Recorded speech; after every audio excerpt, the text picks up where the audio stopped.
Está no ar mais um episódio do nosso Roça Cast. Eu, Nina Boiago, continuo explorando o mundo e ouvindo corações.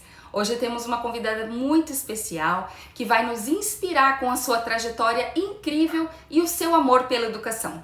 Licenciada em Pedagogia pela renomada Unicamp, ela também é doutora em Educação pela mesma universidade.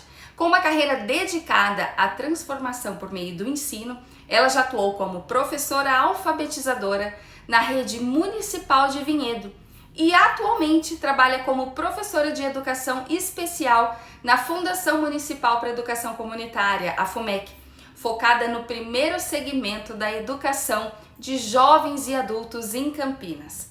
Além disso, ela é orientadora pedagógica na rede municipal de ensino da Prefeitura de Campinas.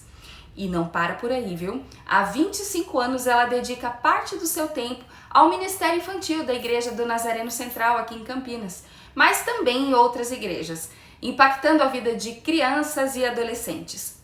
E como se não bastasse, ela ainda faz trabalhos voluntários com foco em múltiplas linguagens, expressão e formas de aprendizado, além de atuar em ONGs de ações formativas que atendem também a esse público. Uma mulher que respira educação, inclusão e amor ao próximo. Então, vem comigo e se prepare para uma conversa que vai tocar o seu coração. Pois é, com uma apresentação dessa, eu tô aqui muito orgulhosa e muito feliz de receber minha amiga Francis Roberta de Jesus. Tudo bem, amiga? Seja bem-vinda aqui no nosso Obrigada pela participação. Que currículo é esse? Me conta, eu fiz aqui, gente, uma colinha, porque eu tô ficando velha, eu já preciso, né? A gente não faz nada combinado, mas são algumas perguntinhas só pra gente deixar meio roteirizado, pra gente não fugir, porque eu tenho TDAH, e aí eu começo a falar as coisas vão. Mas eu queria que você me falasse um pouquinho dessa sua trajetória aí profissional. Muito obrigada, Nina, pelo convite. É um prazer estar no RoçaCast, que eu só assisti até agora e agora estou aqui. Demorou, né? Porque as nossas agendas não batiam, mas agora deu certo. A Nina não tem tempo para as amigas, nunca. Coitada. Marque não vai, viu, gente? Olha, é assim.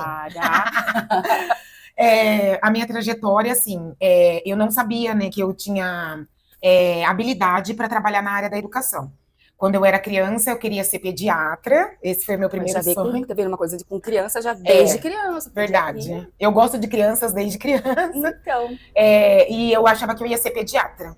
A minha mãe, ela adotou uma menina, né, a Tabata, que é minha irmã, assim, de criação. Ela tem a família dela, tudo. Mas ela foi criada junto com a minha família.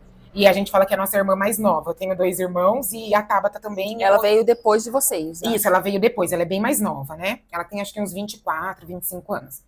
E a Tabata, ela nasceu com uma questão ortopédica, né? Com os pés virados para dentro, assim. E a gente tinha várias jornadas de ir até a PUC para levar a Tabata para tratar essa questão. Ela tem até hoje, né, que tratar a questão ortopédica. Ela fez cirurgia, tal, cortaram todo o pé dela, tal. E a gente acompanhava até a PUC para o tratamento dela. E foi aí que eu desisti de ser pediatra, porque eu vi criança que era loucura. Era criança doente, não era só da gotinha, né, gente? Então, pelo amor de Deus, criança é pra gente se divertir, para dar risada. Eu não queria tratar dessa questão de quando negativa, né? Sim. Da saúde. Eu não vi benefício nisso, não vi felicidade para mim. Aí, depois disso, eu tinha certeza, durante o ensino médio, que eu ia ser economista. Esse era o plano. Economista. Prestei o vestibular para isso por 2 anos, né, no 3º ano, e depois eu fiz cursinho e entrei em economia.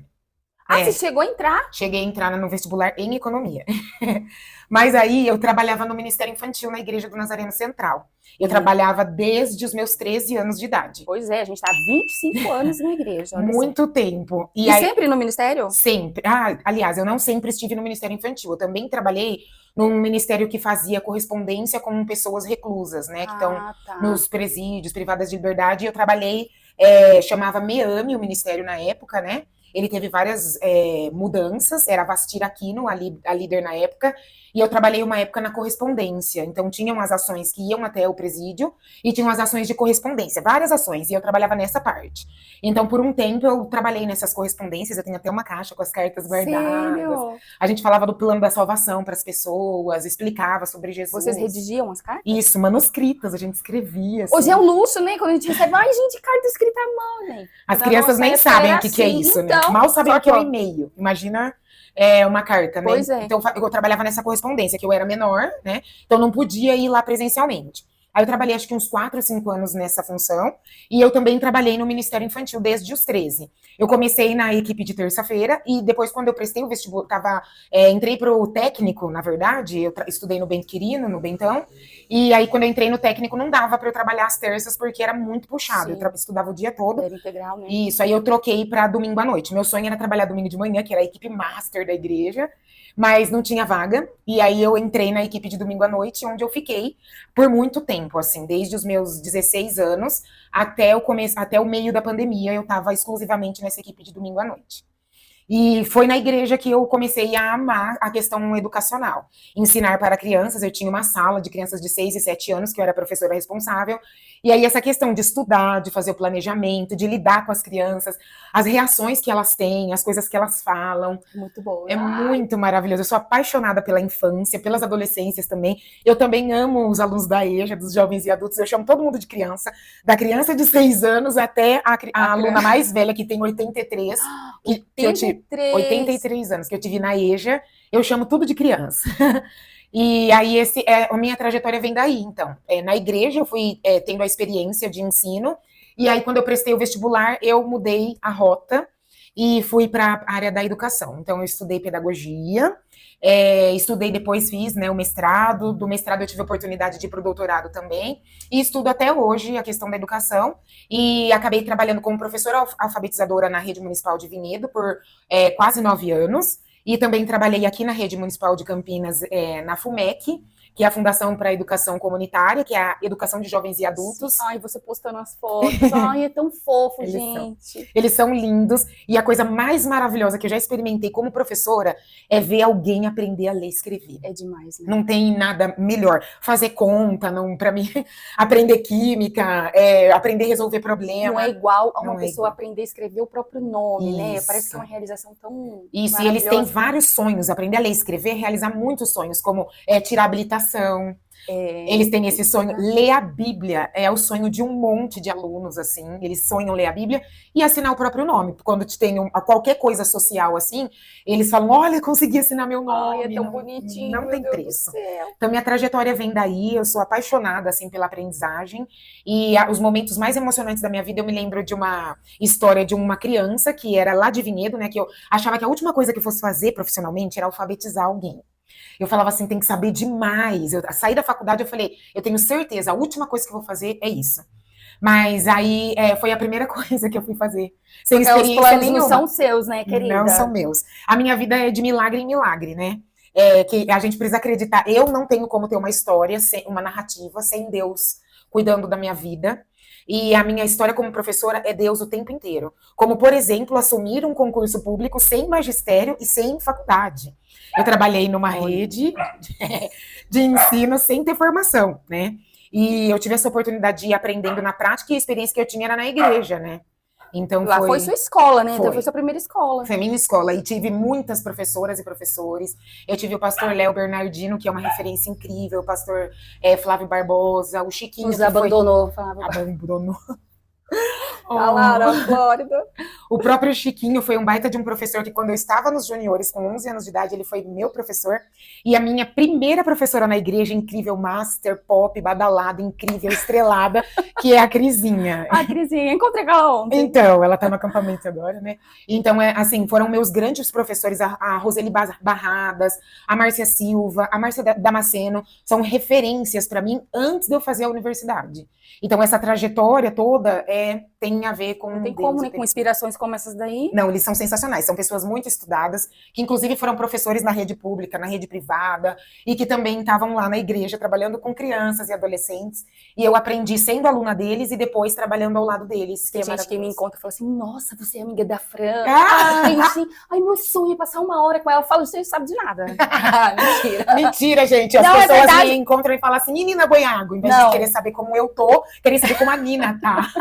Não, amiga, é sério. Tem muita gente que fala, eu queria ficar uma hora do lado da Fran. Ah, meu Deus. Sério, tem muita gente que ama você, que se inspira em você, que te admira. Eu tô falando isso, não é porque a gente tá gravando, não. Tô falando que eu não tive essa oportunidade de falar. Mas muita gente fala, Tô aqui, ó.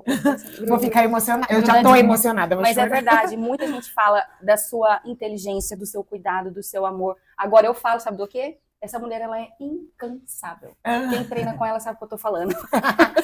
Como ela consegue juntar tantas coisas assim. Porque um trabalho com criança não é fácil. Não é fácil. Não é, as pessoas acham que vou fazer um planejamento aqui para dar aula e só, que acaba ali. Imagina, o trabalho por trás é infinitamente maior, porque é o seu pensamento todo de imaginar tudo que você tem que fazer. Não só, porque assim, ó, hoje você trabalha, além de estar na área da educação, você tem todos os seus trabalhos voluntários. Tem isso também. Então, conta um pouquinho dos seus trabalhos voluntários. Oi, produção. Oi, produção.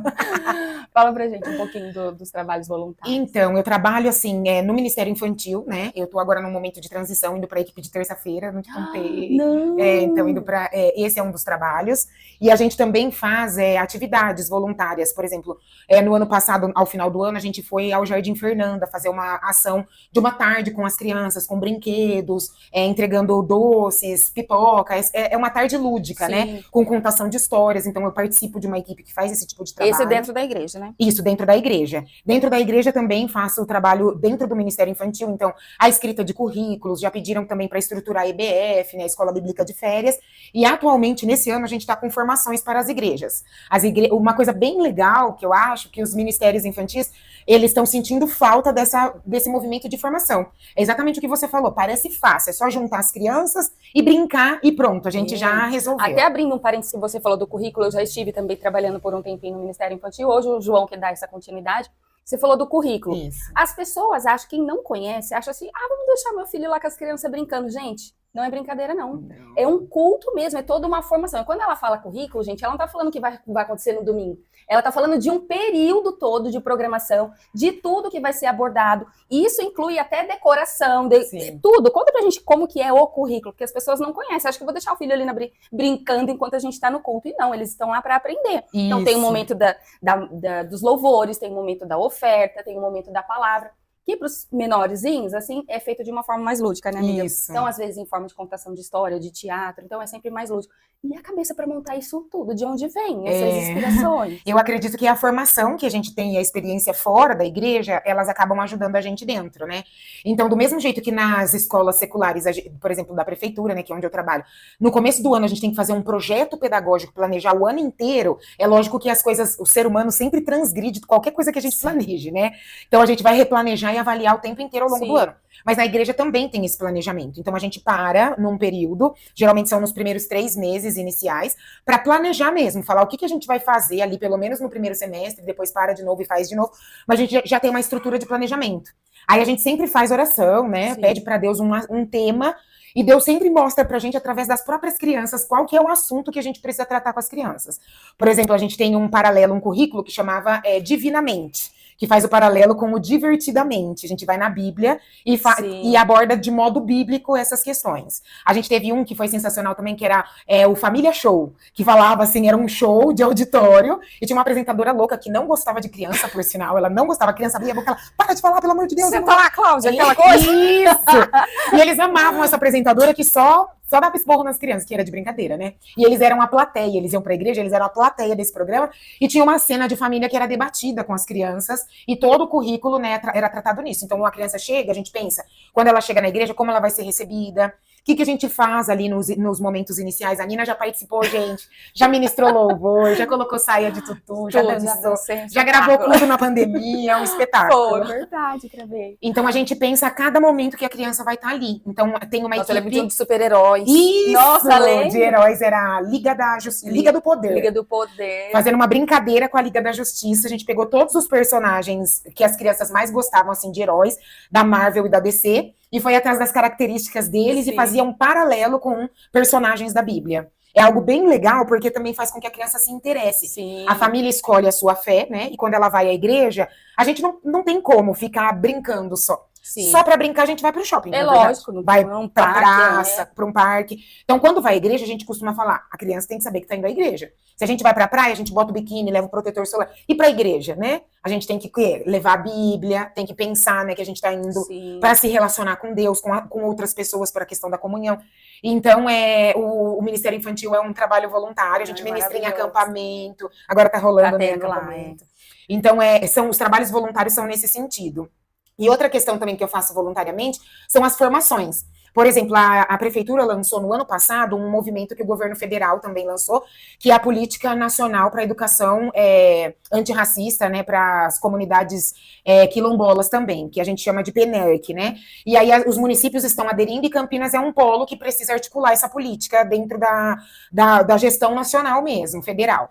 E aí, dentro dessa política, a gente compôs, né, um GT, um grupo de trabalho que estuda essas questões da educação antirracista, e a gente vai em alguns lugares dar a formação. Então, isso também é um trabalho voluntário. A gente vai... Não, e é maravilhoso. E por outro lado, é uma pena que em 2025 ainda tem essa questão, né? Tem. A gente tem muito para lutar. A gente, mesmo pensando aí, mesmo dentro da igreja, sabe? Eu acho que a gente tem muito para pensar. Tem várias igrejas pensando isso também, de abordar as questões das diversidades, das diferenças, como que a gente inclui pessoas de todos os tipos e traz essa questão da equidade, da igualdade, e a gente tem que discutir, porque a gente ainda tem muito preconceito, violência, discriminação, discriminação de raça, de gênero, de orientação sexual, então a gente tem que tomar cuidado, porque a gente precisa valorizar todas as pessoas, toda a vida. Meu pai é negro, né, sabe? Minha família toda por parte do meu pai.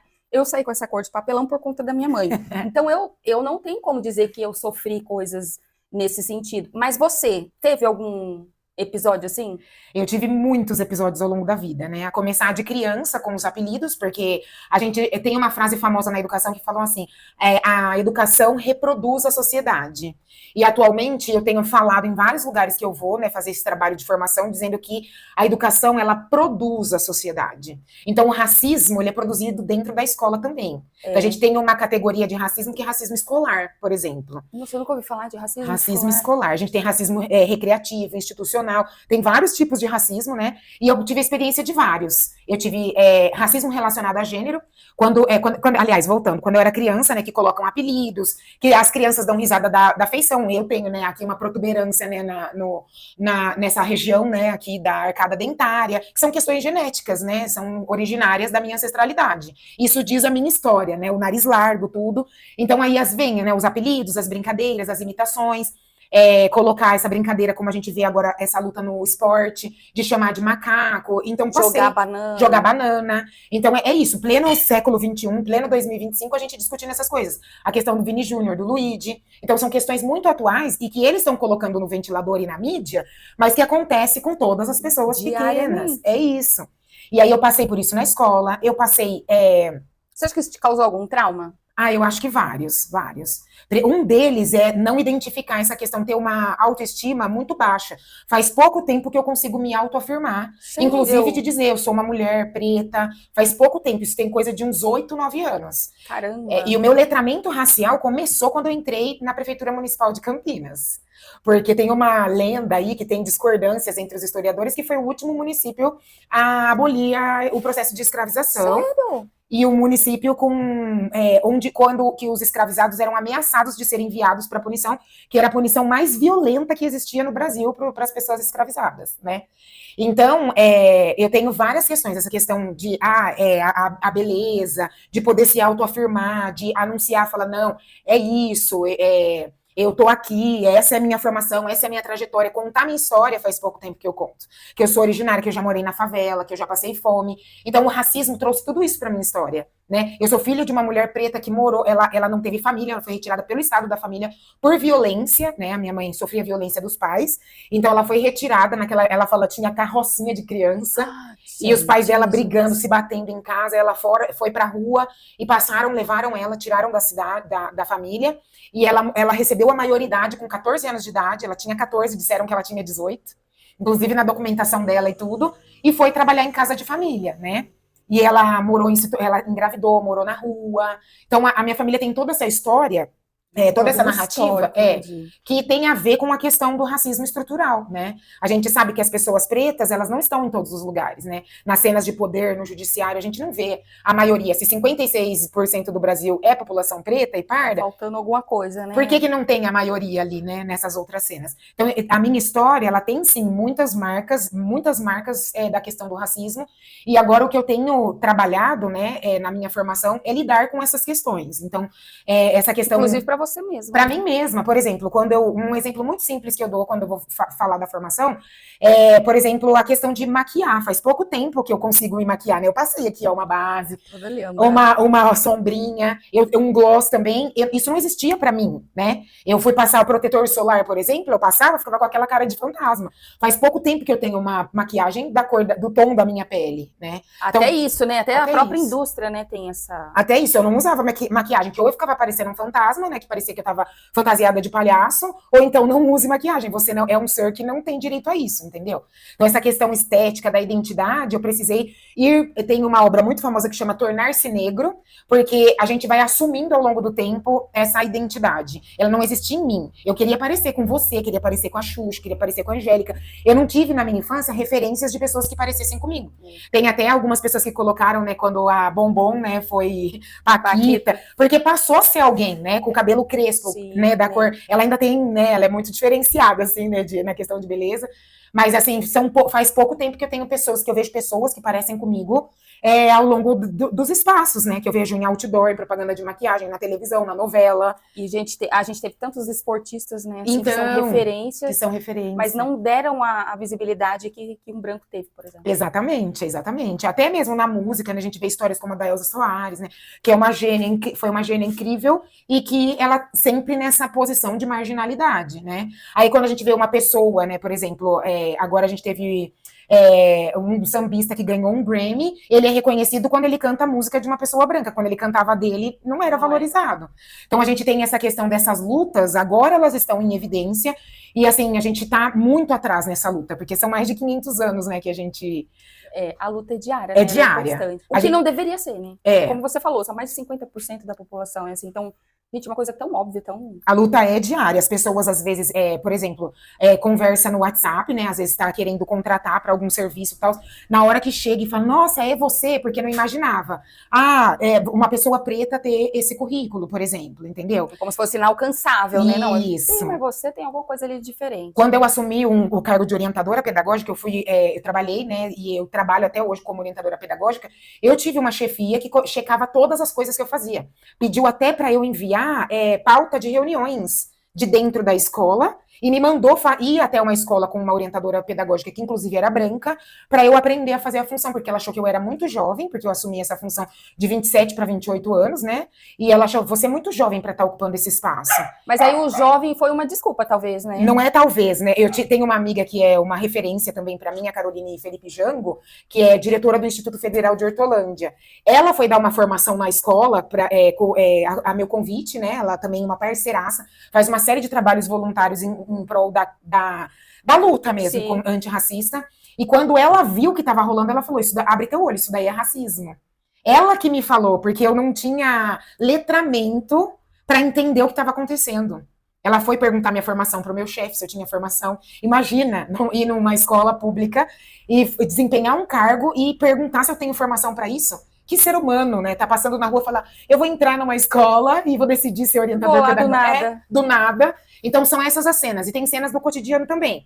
No mercado já passei. Eu encostei numa pessoa sem querer, eu não vi mesmo, gente. Eu sou a distração em pessoa, eu também devo ter TDAH, eu acho, porque eu foco numa coisa e esqueço que o resto do mundo existe. Então, eu tava vendo alguma coisa no mercado e andando e encostei numa pessoa, não machuquei nem nada, mas a pessoa começou a esfregar loucamente porque eu tinha encostado nela, entendeu?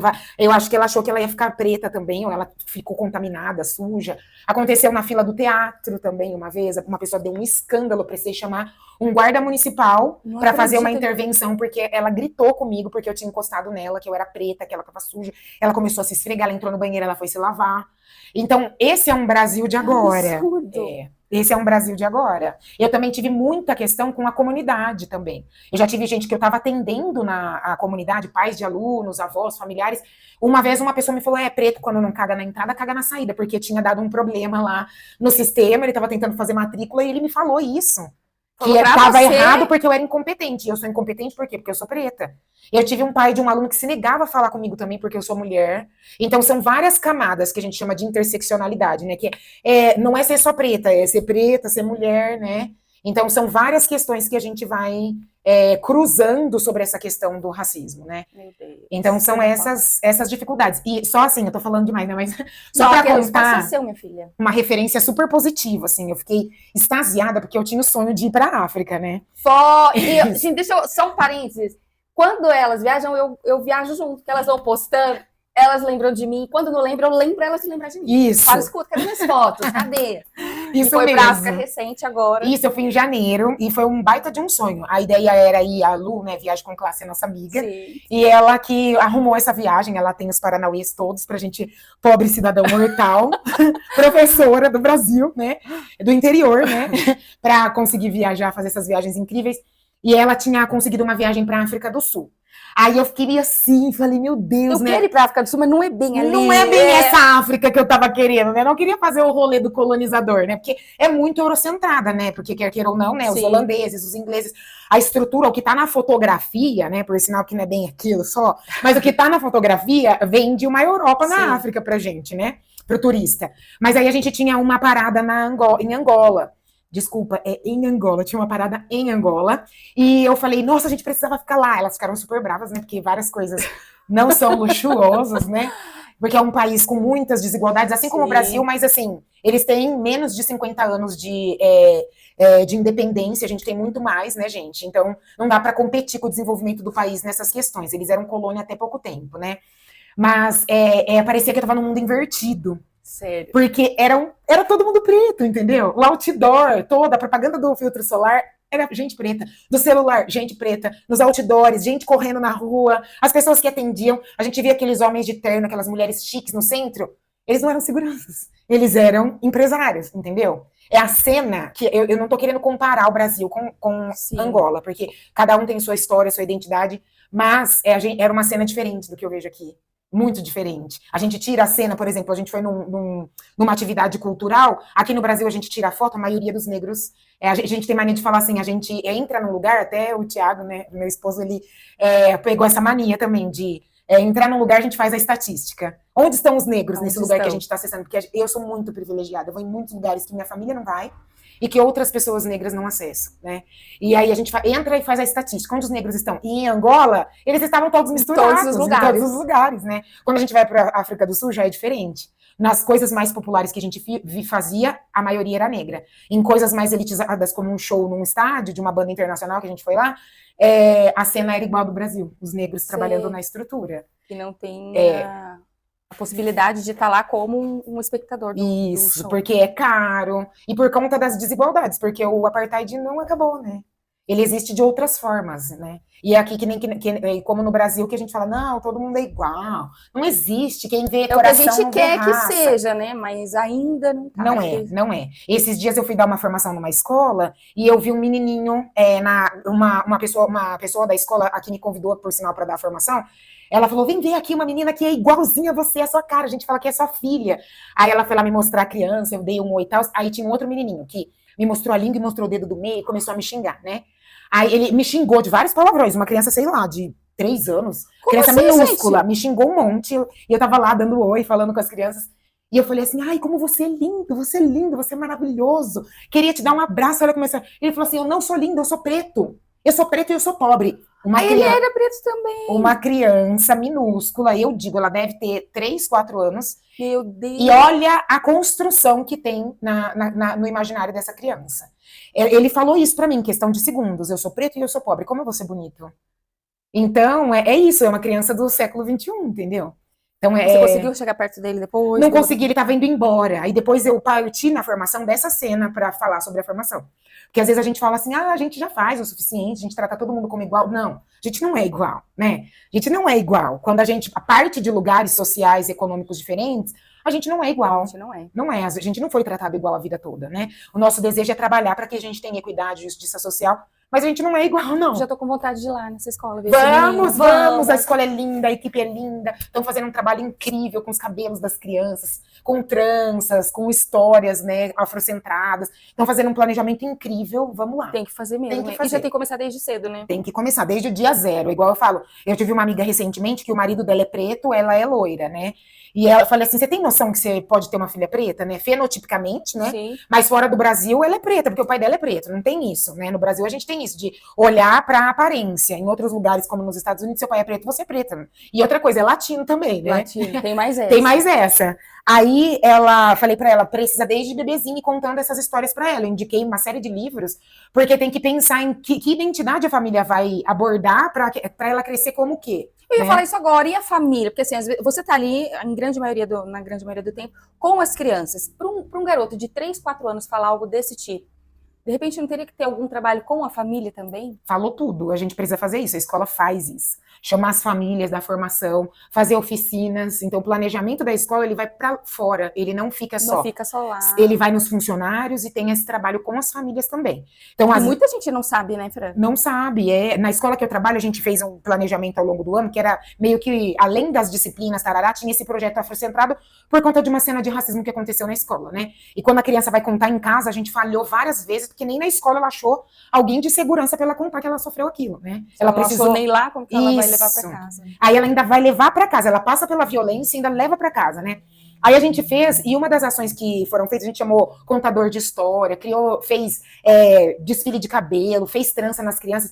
E no movimento de transista, a gente fez um dia de trançar 700 cabelos, assim. Caramba. Loucura, chamamos cabeleireiros, fizemos várias parcerias. E quando a gente começou com a atividade para dentro da escola e para as crianças. As famílias começaram, o pai falando, eu tenho um salão de cabeleireiro, eu dou as joias para colocar no cabelo. Uau. Eu dou a palestra de trança na Go. Aí as famílias vão entrando e a gente descobriu várias crianças e famílias que têm trancistas, que a bisavó ensinou a avó, que ensinou a filha, que ensinou a neta a trançar. Então, trançar um cabelo é muita coisa, né? Eu não consigo. Giovana fica doida, mas mãe é boxeadora. Eu não tenho habilidade também, gente. A minha mãe é uma transista e a filha dela não. Sua mãe é? Minha mãe faz crochê, a filha dela não, tá? Minha mãe cozinha super bem. Minha mãe cozinha super bem e a filha dela não. Minha mãe dança samba rock super bem e a filha dela não. Eu sou toda uma contradição. Não vem não. Não vem não, porque pera lá, que eu sei que tem alguma coisa aqui que você participou de um grupo de dança country. Nossa, olha que passado tão... Conta isso!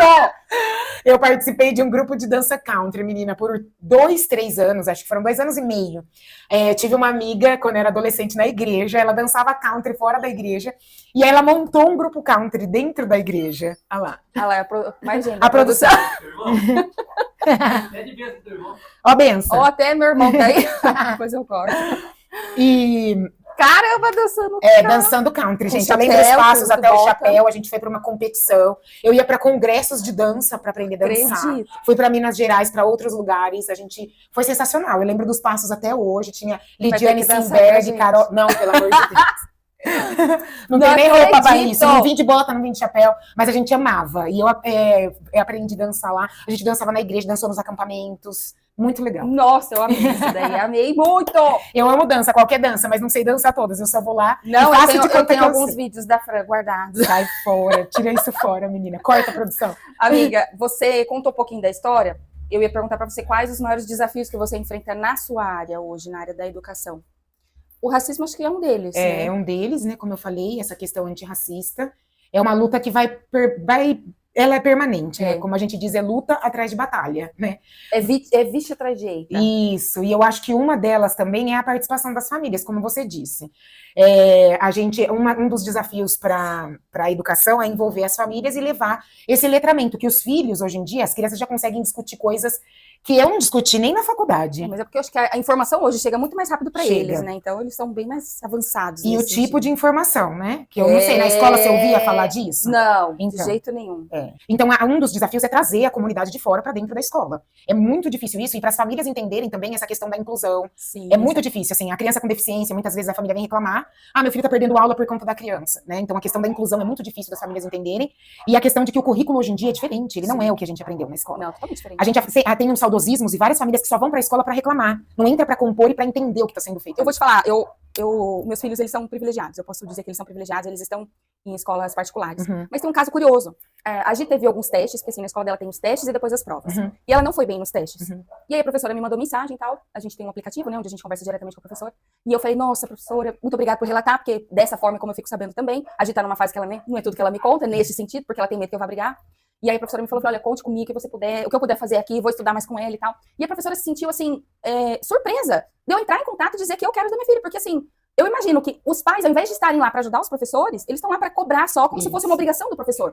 A obrigação de educar é do pai e da mãe, na minha visão. O professor está lá para ensinar, né? Ensinar matérias de matemática, história, geografia. Mas a educação é nossa. Então, assim, por que eu tô falando isso? No sentido de que eu, como mãe, tenho que cobrar que a minha filha estude, que a minha filha faça as tarefas. Então, tem que ter uma ligação entre escola e família. Perfeito. E muita gente não entende não isso. entende. Deixa a criança falar o dia inteiro, te vira, vocês têm que fazer. A gente teve situação da criança sofrer um acidente, a gente ligar pros pais. Ela se acidentou na escola, né? Onde eu trabalho tem lá um areópago, eu chamo de areópago, que é um palco, uma concha acústica, uma coisa assim, sabe? Pensa na concha acústica do Tapará, tem um negócio desse dentro da escola.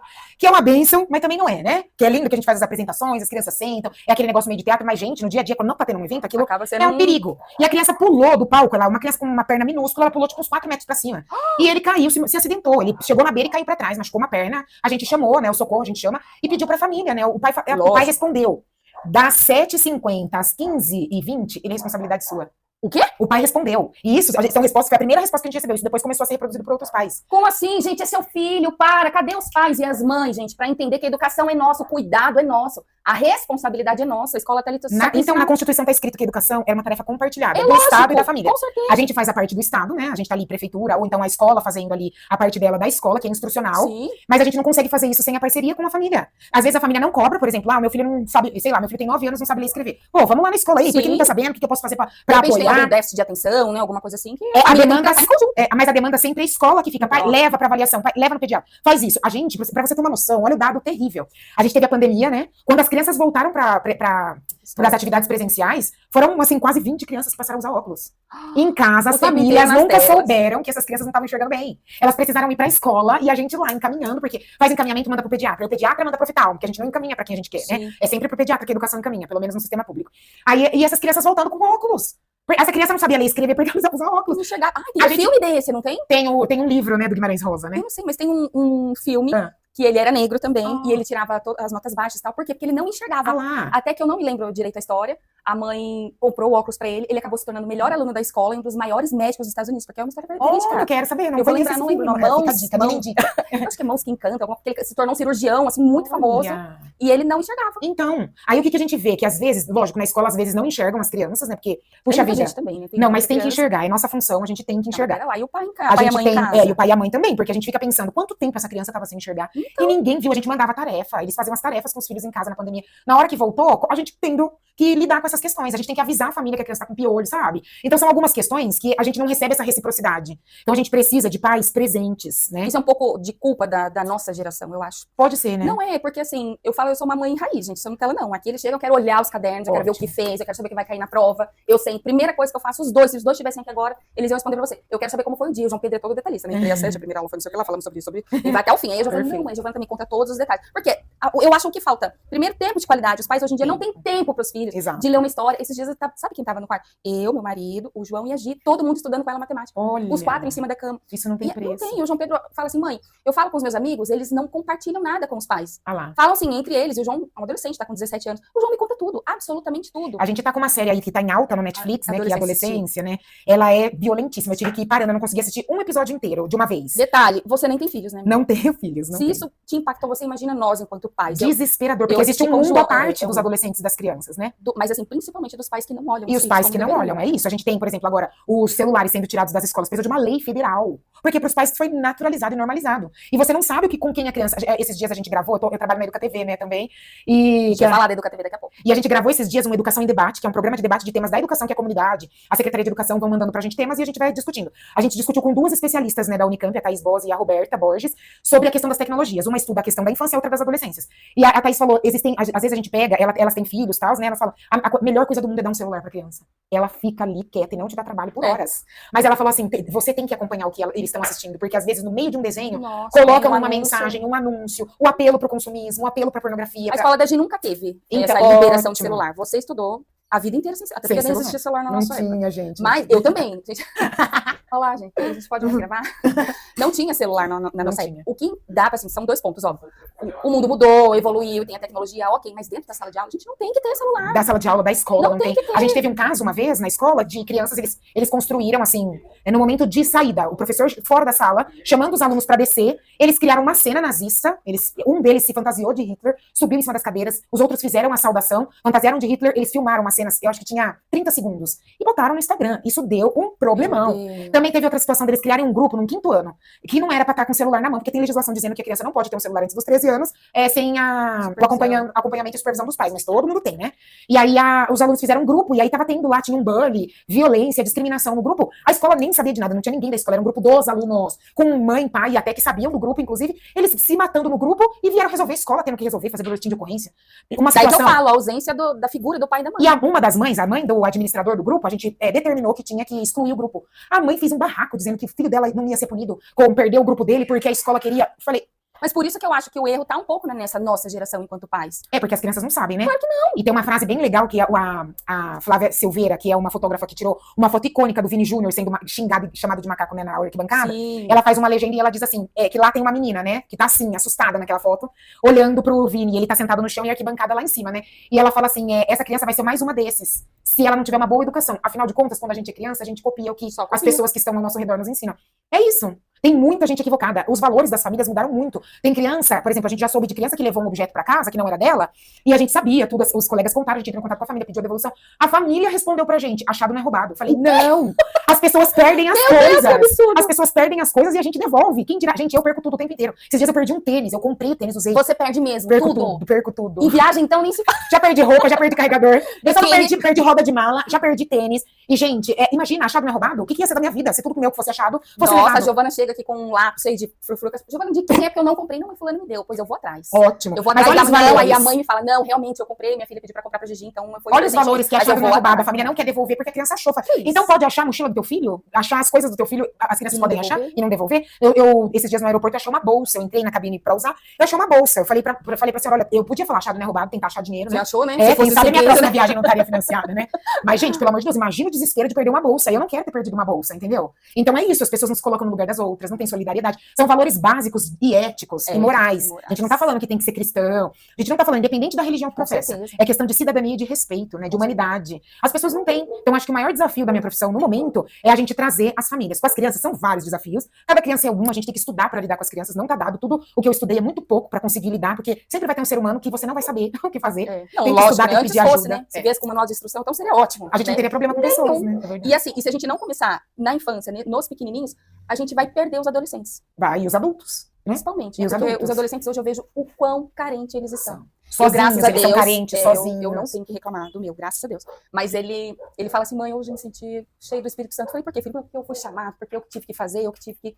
Então ele se sente assim, sabe, meio pastorzinho. Ele até brinca, eu sou o pastorzinho. Por quê? Porque ele tem essa referência nossa aqui enquanto família. Porque a gente tá aqui de, realmente, não pegar nada que é seu. Eu sempre prezo muito, o professor na escola tem o mesmo papel, papel de autoridade que o pai e a mamãe têm dentro de casa. Então, respeito. Eu tenho professores que são apaixonados por eles até hoje, sabe? Que pegaram o João bebê, neném, de berçário, que são minhas amigas até hoje. Aliás, Edna, Fernanda, um beijo pra vocês. A gente tem contatos até hoje, porque tem todo esse cuidado, essa base dessa estrutura familiar. Perfeito. E as pessoas estão perdendo isso hoje. Estão perdendo. A nossa maior vitória é isso que você falou. A gente encontra, nessas últimas 2 semanas, eu encontrei 2 ex-alunos no centro, e eu fui comprar essa semana um guarda-chuva, porque eu emprestei da zeladora do trabalho e devolvi quebrado, porque quebraram enquanto eu guardava o guarda-chuva. Falei, tem que comprar outro pra devolver, né? Entrei na loja, a menina, oi, Francis, tudo bem? Eu, quem que é, né? Porque eu nem lembro mais, né? Muda, né? Vai crescendo, que a gente lembra. Aí você vê, dois alunos estavam indo pro Senac fazendo curso, a outra, olha, eu já tenho uma filha, eu sou casada, eu tenho essa loja, né? E esses dias atrás eu fui também com uma amiga ao Santo Espeto, o menino que atendeu a gente, ele falou assim, você é a Francis, né? Eu não reconheci. Aí na hora que ele falou assim, eu sou fulano, aí comecei, lembrei o nome do irmão, da mãe, do pai, perguntei como eles estavam. Então, não tem preço isso. A maior vitória da educação é ver que o maior gol não é colocar os estudantes em Harvard, não tem lugar pra todos. Meu sonho era abrir a porteira da Unicamp, de Harvard, e colocar todos lá. Mas a gente sabe que o sistema que a gente vive não é desse jeito, ele é desigual, alguns entram, outros não, e a condição de vida permite ou não. A gente tem adolescente aí que vai, inclusive, pro período noturno, porque ele tem que ser arrimo de família, ele tem que estudar. Eu trabalho com 2 jovens aprendizes de 16 anos, eles ajudam a sustentar a família deles, eles foram trabalhar para ajudar, né? Então a gente sabe que as condições não são as mesmas para todos. Mas quando a gente encontra e vê que é uma pessoa, um cidadão, né, não foi pro crime, não tá nas drogas, não tá em situação de rua, né? Não tá nessa marginalização e vulnerabilidade, é a maior vitória que a gente pode ter tido, né? Bom. E aí eu sempre falo, e a mãe e o pai, porque eu conheci essas famílias, elas estavam lá. A gente tem várias invenções lá no ZAT, né? Foi uma das escolas que eu trabalhei, tenho um amor imenso por essa escola, porque eu comecei a me tornar orientadora pedagógica lá, e a comunidade muito dentro de tudo que a gente inventava. Fazer bazar, e a gente criou um negócio chamado Café com Arte. Ai, que delícia! Café com Arte tem até hoje lá na escola. Eu saí, um monte de professores saíram. O projeto continua. E era a Festa do Coração Caipira e o Café com Arte que continuaram. E no Café com Arte era isso, a comunidade ajudava a preparar o evento. A gente falava assim, vai ter um lanche comunitário, vocês têm que trazer o lanche. Os alunos faziam trabalhos, a gente expunha esses trabalhos, tinha até oficina de costura, com uma professora lá, eles costuravam, mostravam os figurinos que eles desenvolviam, e abria a escola pra comunidade entrar lá e conviver. Eles faziam algumas apresentações, um evento bem despretensioso, assim, sabe? É diferente de uma festa. Aproximava, né? Isso. E hoje em dia eu sinto falta disso, pra família não tá lá na escola só na hora da festa, ou só na hora da reunião de pais porque chamaram. Precisa de alguma autorização, tipo, da prefeitura, do governo, pra poder fazer esses eventos? Ou não? A escola tem autonomia na prefeitura, né, de Campinas, a escola tem autonomia, e a gente coloca naquele projeto pedagógico. A gente, ao longo dos 3 primeiros meses, a gente fica planejando o ano, é um documento imenso, chega a ter mais de 1000 páginas. Ela mandou um projetinho pra mim. Eu sei como é. Ela sabe, eu escrevo super pouco, além de ser um documento que é longo mesmo. Aí a gente planeja lá o que vai ter, os projetos. E geralmente essas festas, esses eventos são culminância do que os alunos estavam estudando, né? Legal. Então a criança precisa de família, não importa qual, gente. Se é a avó presente, se é o pai, por sinal, na escola que eu trabalho atualmente, tem vários pais solteiros, viu? A sociedade anda tão diferente que tem um monte de família sem mãe que é o pai que cuida da família. Olha, é sério. Na reunião de pais, tudo é o pai que vai, é o pai que cuida das crianças, é a referência, leva o psicólogo, tem um pai lá, um pai super guerreiro, que é isso mesmo. Ele faz esse papel, leva a menina pra escola, ele penteia a menina, ele dá banho, ele vem à reunião de pais, ele leva pra psicóloga, ele leva pra mesmo, é o pai, mas só tem ele, são ele e a filha. Mas eu falo no papel de assumir o papel de pai, não é só o genitor, né? Isso. Deixou, é um pai. Isso, e a gente ainda se assusta hoje em dia, falando, nossa, olha o que ele faz, quando era obrigação de todo mundo, né? O povo brinca aqui comigo, nossa, o Wilbert faz tudo. Eu falei assim, ele faz porque a casa é dele também. Isso, se ele morasse sozinho, ele teria que fazer, não é? Não entendo assim. É isso. Cada um com seus papéis. Cada um com seus papéis. Minha amiga, diga para mim, eu quero saber agora um pouquinho sobre a Educa TV. Me fale da Educa, como é que você chegou até a Educa TV? Bom, a Educa TV é um projeto da Prefeitura Municipal de Educação de ter um canal de TV que seja da Secretaria de Educação. Só ele é aberto, educação. né? Ele é aberto, a propagandinha. Canal 12.2 da rede aberta de televisão, é só colocar na IPTV e passar um pra frente, porque o sinal é da IPTV, né?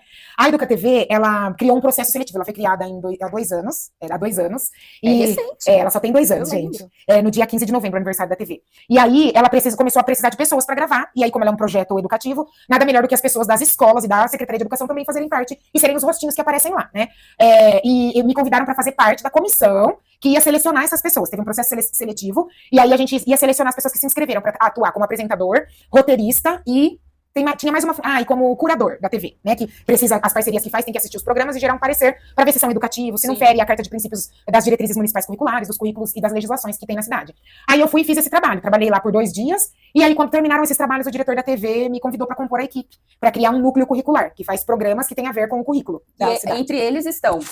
Me ajudei. Tempo de Brincar e Aprender. Tempo de Brincar e Aprender, com a Cidinha Marim e o Ernest Petrini, que são 2 maravilhosos professores também. Um da rede privada, a outra da rede pública. Eles fazem o que exatamente nesse programa? Eles dão musicalização. Então, eles ensinam musicalização. Tem no YouTube da Educa TV, vocês podem acompanhar. Sou apaixonada por esses 2, são meus parceiros aí, ó. Faz tempo de trabalho. Temos também o Hora da História. Hora da História que ele conta. É contação de história, né, pra criança pequena. O Tocoleco, é isso? Isso, o Tocoleco é um programa que foi criado pela Escola Clotilde Barraquê, e eles mandaram um projeto pra Educa TV. Eles gravaram 2 episódios e falaram, Educa TV, continua aí, né? Então é maravilhoso, porque ele foi criado pela escola, com os alunos, e aí são as histórias, o Tocoleco são 2 palhaços.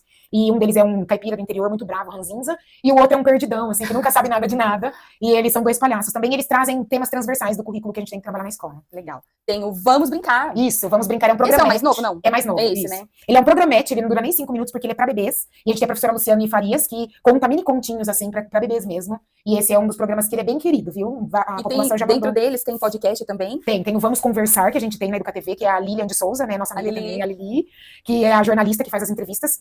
Nesse momento, o Vamos Conversar tá pegando temas em alta para discutir, né? Um deles também é a tecnologia, a reforma do ensino médio, temas assim que estão em discussão agora para conversar com especialistas. A gente já fez o Diálogos Étnicos, que a gente traz pessoas negras, ciganas, indígenas, para falarem várias coisas, sobre esporte, sobre música, sobre educação. Eles estão contando assim de uma perspectiva étnica sobre isso, e a gente tem uma comunidade indígena bem grande em Barão Geraldo, pelo vestibular da Unicamp. vestibular indígena, e eles agora entraram no conselho universitário, tem uma comunidade imensa em Campinas, e tem comunidade cigana também imensa, que já é tradicional na história do Brasil. Cigana, sim. A indígena eu não sabia. Indígena tem. E eles vieram gravar com a gente, vários alunos. Que sensacional. Super joia. E assim, eu sei que tem alguns horários específicos dos programas, mas ele tem algumas reprises também. Então, Faz, pessoal faz bastante reprise. A gente tem o Educaflix, que é o Netflix da EducaTV. Olha, aí o Educaflix é mais legal, viu, gente? Não tem série, é só programa, né? Mas todos os programas estão no Educaflix, é só colocar no Google Educaflix, Prefeitura Municipal de Campinas, que vocês encontram. E tem o YouTube também, EducaTV Campinas, aí vocês acham todos os programas, tem a playlist de todos, e faz muito reprise, né? Porque a gente é a nossa força produtiva, a gente não é tipo IPTV, né?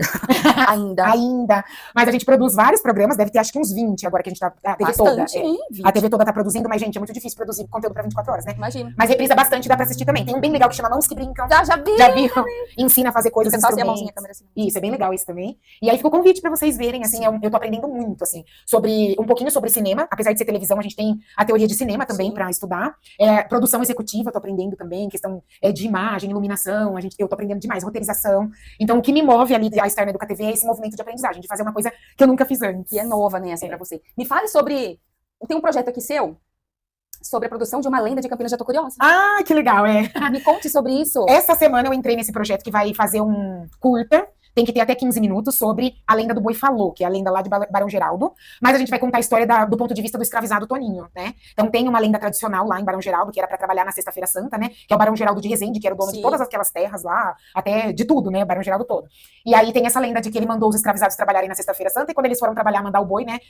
Trabalhar, fazer os trabalhos do dia, o boi falou dizendo que não era dia de trabalhar. Mas essa produção desse filme vai ser pra EducaTV? Não é independente, não. Achei que era. Eu conheci as pessoas por conta da EducaTV e eles fizeram o convite pra eu participar como produtora executiva. E eu tive reunião domingo, e agora essa semana também eu tô oficialmente nesse. Quando tiver já? Ele tem que estar pronto até dezembro. Já? Eu tô achando que você vai falar, tipo, janeiro de 2027. Não, ele entrou na Lei Paulo Gustavo, recebeu um financiamento, o roteiro aprovadíssimo, que foi a Cláudia, né, que é uma maravilhosa, que eu conheci em vários rolês pela cidade de cursos, mas eu trabalho, na verdade, com o esposo dela, que é o Jaime Balbino, e ele que fez o convite pra eu participar dessa produção. Que legal. Eu fiquei super feliz. O que mais que temos aí de projetos futuros que você gostaria de compartilhar? Tem então. aquele podcast sobre histórias bizarras que acontecem ou em escola, ou num ambiente educacional. Isso, vou precisar da ajuda da Nina, porque eu preciso produzir esse podcast. Conte comigo. Eu já tenho um e-mail, um Instagram desse podcast e algumas histórias pra primeira temporada, mas não consegui produzir ainda. Por quê? Porque a pessoa não faz nada, né, coitada? Eu não tenho tempo, né? Mas, assim, já tem uma ideia do podcast, ele tem um conceitual, tá escrito também, pra contar histórias bizarras que acontecem na escola. Eu já recebi essas histórias. E é só contar mesmo, ler a história da pessoa, assim. Que legal. Coisas que a gente jamais imagina que poderia acontecer na escola e acontece. Então é um espaço autorizado pra isso. Na EducaTV a gente até queria contar, mas é bem problemático no espaço. Você fala EducaTV, você vai colocar um negócio meio que na contramão. Isso! Aí ele chama Puro Creme do Milho. Puro creme do milho, vai chamar? Chama. Ele já chama creme do milho. Por quê? Não tem uma coisa mais brasileira do que o creme do milho. Pode ser uma pamonha, pode ser um curau, né, gente? Aqui que tem influências africanas, indígenas, portuguesas. Isso tudo é Brasil, né? E a escola é Brasil, né? Então, é o puro creme do milho que eu pensei. Nossa, amém. Mas eu ainda tenho que fazer. A Nina vai me ajudar, gente. Que ela também faz pouca coisa. Eu tô enfiando coisa pra ela fazer. Não, conte comigo. Ela tá fazendo a identidade visual de um projeto, né? Do Lutadores do Futuro. Ela tá fazendo isso. E eu vou colocar também o creme do milho pra ela. Manda bala, manda pra mim, conte comigo. Amiga, me fala uma coisa. Como que surgiu o Muay Thai na sua vida? Vamos agora. Foi onde nós nos conhecemos, inclusive. Isso. Quando é que foi isso? Já tem quanto tempo? E foi na Baden, né? Era na Baden. Então, a gente faz parte da academia Fabiana Belay, né? E eu conheci a Nina lá, não sei que dia, não sei quando. Sei que ano? Não lembro. Sei que eu só me apaixonei e depois vi a pessoa na igreja também, né? Por sinal, a gente conheceu fora e se encontrou dentro da mesma igreja. Mas assim, ó, eu morava na região lá do Flamboyant, sabe? E eu fazia natação. Eu tenho uma questão aqui nesse ombro e eu sinto muita dor porque dá contratura, inflama. E o ortopedista me falou que eu deveria fazer natação e fazer RPG e pilates. Milionária que não sou, não podia fazer tudo isso, então o que eu vou fazer? Natação, que era o que eu podia pagar na época, né? Aí eu fui fazendo natação e tal, e depois eu mudei aqui pra região, né, da Vila IP, pertinho da Nina, e eu fiquei procurando piscinas por 8 meses pra nadar. Difícil achar, né? Difícil, porque não tem olímpica nem semi-olímpica. Não que eu me ache, gente, mas é que eu já tava nadando melhor, já fazia 3 anos que eu nadava. Mais espaço, isso, aí a gente desanima muito de fazer nas piscinas pequenas, e aqui na região não tem, agora que tem uma Tem uma aqui, né, no meu condomínio. Então, eu quero saber se eu posso usar. Meu condomínio. No seu quintal. Meu quintal, pra gente. Isso. Eu queria poder usar. E é olímpica, nem vive vazia, gente. Então, abre pra comunidade, eu sou comunidade, preciso. Eu também. Eu quero voltar a nadar. No meu próprio condomínio, não posso. Então, no seu quintal. Então. E aí, um quintal desse, super Swiss Park, esse super comitê olímpico aí, como que você não... Então. Precisa, gente, vamos liberar a piscina aqui. Eu não tava achando lugar pra nadar, até que um dia que o Thiago falou, por que você não faz uma luta? Aí eu falava, luta? De jeito nenhum, essa gente louca que não tem, você fica se batendo. Não faz o menor sentido, eu odiava o UFC, não via por 5 minutos. Então, porque a gente não sabia, né? Não sabia o que era, né? Acho que vai lá, vai se estrepar todo, vai levar soco eu achava que vou levar soco na cara, vou sair sangrando, é isso. Imagina, né? Aí fui fazer uma aula, o que eu fiz, né? Tava procurando, eu mandei pra vários crossfits da região, e mandei também pelo Facebook, porque eu me negava a ter outra rede social no seu Facebook, gente. Facebook era vida pra mim na época. E me neguei até a pandemia, né? Fui abrir Instagram só na pandemia. E aí, a Fabiana me respondeu na hora. Aí já me ganhou, né? Ela já marcou aula experimental. Eu já fiz aula com ela que era 4 da tarde. Pensa num verão de Deus. Nossa, num calor. Numa telha, sei lá que telha que era aquela, naquele lugar quente. Eu fazia segunda, quarta e sexta. Era por aí. À tarde. Era um calor da pega, mas eu comecei tendo aula com a Fabiana, né? E aí eu me apaixonei. De lá pra cá, eu não paro, eu vou todo dia. Todos os dias, gente. Mas Muay peraí, Thai antes do adoro. Muay Thai, a gente precisa dizer. A academia abre 6. Ela tá lá 5 para 6. Tô 5 para 6. Ela já tá lá 5 para 6. Isso. Se eu chego lá 6h15, ela já correu 5 km. Isso mesmo. Pra ter fôlego. Não, e ela tá lá assim, correndo assim, ó, no pau, mas no pau, não é trotinho, não. E ela lá conversando assim, tranquila, eu falo, já cansei. Não tem nada de tranquila, não. Não, eu olho pra você, eu tô cansada. Só parece tranquila, não é Deus. tranquila. Aí você faz, então, a parte aeróbica, Faço. né? Faz a musculação e depois vai pra aula de Muay Thai. que é Muita você. gente acha que eu sou doida de fazer isso, mas há alguns anos, faz 4 anos, eu distendi minha coxa. Por quê? Porque eu achava que eu sabia, né, gente? Eu fiz vários esportes já. E eu achava que eu podia correr, fazer Muay Thai sozinha, sem orientação. Afinal de contas, eu já sabia, né? E aí, com isso, eu ganhei uma distensão na coxa. Nossa, E lá. o ortopedista me disse que eu não posso fazer nenhuma atividade física sem fazer a musculação antes. Então, eu faço a musculação e gasto no Muay Thai o que eu consegui na musculação. Aliás, O ela problema não é faz só esse. Muay Thai, inclusive ela já participou de uma luta mesmo, não é? Como foi essa experiência? Acho que não pode nem falar aqui o nome do sentimento. Claro que, ó, Gente, vai. de Foi fazer comprar maravilhoso. calça. É isso. É isso. Foi Foi o maior maravilhoso, medo chega da minha assim, vida. toda- É. As luzes apagadas, com música. Ela Tocando chega- música do Emicida, Pantera Olheira, Negra. verdade. Todo mundo gritando seu nome e eu morrendo de medo. Eu tava morrendo de medo. Eu não tenho psicológico pra isso. Eu tenho Mas que ir ao arrasou e psicólogo. ganhou a luta, tá? É, Só pra vocês Foi saberem. Deus purinho. Ele fala, ela arruma essas confusão, agora eu tenho que arrumar os anjos pra ir lá. Aí é isso. A minha vida é sobre isso. Mas você foi convidada de novo e arregou, né? Fui convidada de novo e eu arreguei, gente. Eu Por não quê? tenho psicológico. Eu tava com dor na perna, né, na época, e eu teria que fazer um trabalho muito específico. E tem que treinar pra fazer Sim. luta. Eu não conseguia, porque eu também trabalho numa universidade, tem esse monte de coisa. E eu não teria tempo ali pra 3 meses. Eu precisaria, assim, de 3 Preparar, meses me preparar mesmo. E eu não tinha esse tempo. Da outra vez, o Gabriel Amâncio, que é um querido, né, da academia. Coach. Ele não é mais da academia, mas ele foi alguém muito importante pra essa primeira luta. E a Rafaela também, né? O que tanque, é vulgo o tanque. tanque. É a Rafa Tanque. Os dois me treinaram. E o Elon também, que é o meu professor, né? Ele Tio. também, o tio, que a gente chama de tio, é um querido também, ó, corações pra ele também. E eles me treinaram naquela época. Então eu fiz um pouquinho de dieta, bem pouco, né? Porque eu sou Não há relaxada pra isso. necessidade alguma. Não, gente, tem que fazer, pra ter resistência, pra ter força. E eles fizeram um monte de treino, fizeram galinheiro, treinava com gente mais pesada, com gente mais leve. Os meus amigos da turma da 7, o Gerard, o Cirilo, o Andrei, todos eles, o Elton, todos eles me ajudando. Descendo porrete. Isso. Descendo porrete, me ajudando a treinar, porque eles também lutaram. Mas aí eu não tinha essa mesma condição, então eu não tive confiança pra fazer de novo. O tio fica falando, mas ó, eu tô Mas a gente quer você de novo. Ai, minha Se você nossa. lá no UFC. no UFC. Tá Por que bom, não? É, porque não. Amiga, vamos de curiosidade aqui. Qual foi a última coisa que te surpreendeu ou que te fez sorrir, assim? Uma coisa boa, assim, que você lembra? Recente. Recente, assim. Tá aqui comigo, eu sei. Ah, isso é verdade, é verdade. Uma coisa boa, deixa eu pensar. Eu acho que as coisas que mais me marcaram ultimamente foi essa que eu contei da Angola, sabe? Que é Um sentimento, recente. é muito recente, né? De estar na África. Você dançou, né? Dancei Ela dançou. Eu aprendi a dançar kuduro, semba e tem outro ritmo, Não lembro esqueci. os nomes. Kuduro, semba e tem um outro, gente. Eu jamais me nossa, amei. arriscaria, porque, gente, o joelho baixa. Gente, Faz uns dança negócios muito, assim, eles dançam demais. absurdamente, né? É um ritmo, uma ginga que tá fora do que a gente... É. O jeito de contar o tempo é outra coisa. Eu fiquei alucinada, gente, nessa viagem, alucinada. Não, foi maravilhoso mesmo. Eu Nossa. amei, eu acho que foi a coisa que mais tocou meu coração e me deu vontade, assim, de super continuar viajando, de conhecer outros lugares, assim, acho que... Aliás, esse é um dos seus desejos, né? Um dia se tornar uma turista Isso, profissional. eu quero ser turista. Eu quero ser, e é muito bonito ver o quanto... É, só viajar. O quanto as pessoas gostam do Brasil, gente. Teve uma vez que eu fui pra Colômbia, né, com as meninas também, eles não sabiam que idioma falava no Brasil. E a gente tá aqui do lado. Agora, quando foi pra África... Colômbia assim, foi o vídeo que vocês gravaram, que a gente começou a cantar? foi! Que a gente cantou evidências em espanhol, gente, em castelhano, sei lá, em portunhol, alguma língua dessas. E lá eles não sabiam que língua a gente fala. Agora imagina... Tão perto, né? Pra entender. Agora na África do Sul, em Angola, eles ficavam, ai, o Brasil! Eles sabem da MPB, eles sabem de novela, eles sabem de cantor de funk. Eu vi lá na Angola, tardezinha, num cartaz, Thiaguinho? sério, gente, tardezinha. O Thiaguinho vai lá cantar, entendeu? É muita extensão, assim. Eles são bem irmãos, né? São irmãos. Eles falam isso, a gente é irmão. É isso irmão. mesmo. Então acho que a coisa que ultimamente mais me trouxe isso foi essa viagem. viagem. É. Se você pudesse ter um superpoder, qual que seria? Ah, e o meu superpoder seria o de igualdade pra todo mundo. Todo mundo ter as mesmas condições, assim, pra serem respeitados os seres humanos, assim, eu acho Que que todo seria... mundo tivesse a mesma oportunidade. Isso, equidade, igualdade, justiça social, tudo isso. É nisso que eu penso. Inclusive, na luta, eu pensava nessas coisas, que você tem que arrumar um ódio, né? Pra lutar. Não, aí Eu não tinha como ter ódio da menina, eu nunca vi, gente. A menina, como que eu ia bater nela, né?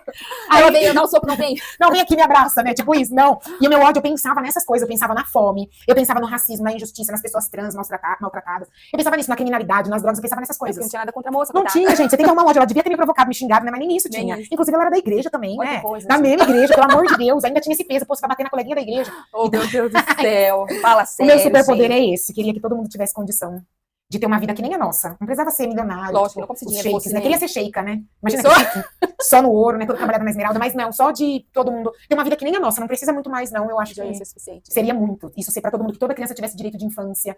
Quando eu olho pra uma criança criança... ter o direito de ser criança, né? De vivenciar a infância. Isso. Muitas são tiradas, são roubadas desse direito. Eu queria isso. Queria muito isso. Todo mundo tivesse paz. Todos nós queremos, né? Quem sabe um dia. Continuemos na nossa luta, né? Continuemos orando, inclusive. Amiga, como que as pessoas fazem pra te encontrar? Passa aí o seu Instagram pra eles, a gente vai deixar aqui na tela. Pra vocês seguirem a Fran. Pode convidar você pra eventos em escola, em igrejas? Pode sim. Eu tô à disposição. Então, são várias lutas, né? Eu tô à disposição pra lutar junto com quem estiver disposto. Né? Eu chamado de Fran Roberts. Fran Roberts. É Fran Roberts Jesus, né? Fran Roberts. E fiquem à vontade. Pode chamar no Instagram. É um grande prazer. Eu acho que Deus me deu um dom mesmo, que é o de trabalhar na área da educação. É mais do que estudar. Se não fosse Deus, não seria possível mesmo. Quando eu comecei a faculdade, eu estava morando no barraco, que chovia dentro, meus pais desempregados. A minha mãe pegava a carrocinha da rua, de pegar reciclagem. Sim. A gente só tinha fubá no armário, era isso mesmo. E o meu irmão, Paulo, mais velho, né, ele passou a ter o benefício de prestação continuada, ele pagou a primeira passagem para eu ir para a faculdade, né? Ele que pagou as primeiras, até eu consegui ter uma bolsa trabalho para pagar meu próprio transporte. Eu também trabalhava aos finais de semana. E graças a essa mãe preta, né, e a minha família toda, que eu tenho o privilégio de ser quem eu sou. Antes de mim, muita gente lutou, inclusive ela, né, uma luta de ser empregada doméstica, de enfrentar muitas coisas sendo mulher preta empregada doméstica. De ter sido retirada da família. Retirada da família, né, que é a história de muitas, não é privilégio meu ter uma mãe com uma história dessa, é a história de muitas famílias no Brasil, né. E ela limpou para que eu pudesse estudar. Ela sempre falava, eu limpo, você estuda. Até a marmita, a comida dentro do pote, ela colocava e levava para mim, para eu não ter que perder tempo, parar de estudar para fazer meu prato. Você tem noção? Até isso ela fazia até minha bolsa, para eu não ter que gastar tempo. Ela falava, você estuda. Ela alfabetizou a gente eu tinha 5 anos de idade. Ela cozinhava, quando chegava do trabalho, tomava a tabuada. Falava, você tem que saber a tabuada, e não sabia, até apanhava. Ela que alfabetizou, ela pegou a cartilha, falou, a filha da minha patroa sabe isso, você vai saber. Quando eu estava no 9º ano, na 8ª série, ela pegou o material da filha da patroa dela, do Precoltec, de um cursinho privado, ela falou, a filha da minha patroa vai estudar numa escola técnica, você também vai. E lá na hora foi do bem profetizando, né, na sua vida, assim, né? Foi mesmo. Ela trazia os materiais, estuda isso, faz isso. Então, toda a visão foi dela, né? Sim, mas também a gente não pode tirar o seu mérito, né? Porque você podia ter escolhido qualquer outro caminho. É verdade, é verdade. Então, também é um mérito seu de querer ser diferente, de querer fazer diferente, para hoje você transformar outras vidas. Verdade, isso é verdade. Eu sou o sonho dos meus ancestrais, sou o sonho da minha mãe, e é isso também. E eu estou à disposição para lutar com quem tiver à disposição também. Você quer deixar algum recado aqui para os nossos telespectadores aqui do RossaCast? Eu acho que eu primeiro quero agradecer, né, pela amizade com a Nina.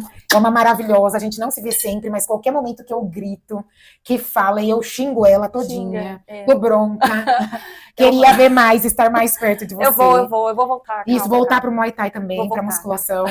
E eu acho que é isso, gente. As coisas mais importantes da vida, eu acho que a gente precisa cuidar das pessoas. A gente precisa olhar para as pessoas, ter tempo com essas pessoas, que nem a gente está tendo aqui, e às vezes tem também. Cuidar da família, estar com as pessoas e ter esse tempo de qualidade. Eu acho que a gente precisa valorizar essas questões que, hoje em dia, elas estão ficando muito para trás, por questões políticas, né? Por questões de, hoje em dia, eu não preciso dar tanto tempo para o meu filho. A minha mãe cuida porque eu tenho que ir na academia, eu tenho que me cuidar, eu tenho que ficar bonita, eu tenho que ficar jovem para sempre. E a gente tem que se preocupar também em deixar o nosso legado para quem está aí. Com certeza. Então, é isso, fazer aquela pergunta, o que a gente está deixando? Eu acho que é isso. É isso, gente. Eu queria te agradecer, amiga, de novo. Obrigada de você ter vindo, obrigada de você disponibilizar o seu tempo de estar aqui pra gente compartilhando um pouquinho dessa história. Eu que agradeço. Pedir pra vocês, gente, vamos seguir aqui o RossaCast, encaminhe essa história da Fran para as pessoas aqui. Sigam a gente aqui no canal e até a próxima história, se Deus quiser. A gente vai continuar aí explorando o mundo e ouvindo corações como a gente fez com a Fran hoje. Beijo pra vocês e até a próxima.